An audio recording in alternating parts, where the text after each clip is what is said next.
నాగలుప్పలపాడు మండలం మాజీ ఎంపీపీ వీరయ్య చౌదరి హత్య కేసులో ఎన్నో మలుపులు. అసలు హత్యకు గల కారణాలు ఏంటి అంటే ఒక్కొక్కరు ఒక్కొక్క సమాధానం. లిక్కర్ మాఫియా, రేషన్ మాఫియా, భూ వివాదాలు, ఇలా వీరయ్య చౌదరి ప్రతి దాంట్లో ఉన్నారు. అందుకే పోలీసులకే సవాలుగా మారింది ఈ హత్య. ఇప్పుడు ఈ హత్య కేసును ఛేదించినట్లే ఉన్నా ఎక్కడో చిన్న అనుమానం అంటూ కొందరు మాట్లాడుకోవటంతో అసలు వీరయ్య చౌదరి హత్యలో పాత్రదారులు, సూత్రధారులు ఎవరనేది జిల్లా పోలీస్ యంత్రాంగం చెప్పే వరకు మేము నమ్మలేమంటున్నారు కొందరు.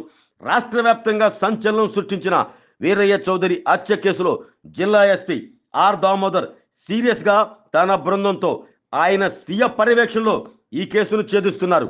ఎస్పీ గారు పూర్తి వివరాలు చెప్పే వరకు వేచి చూడాల్సిందే. అప్పటి వరకు రకరకాల కథనాలు వస్తూ ఉంటాయి.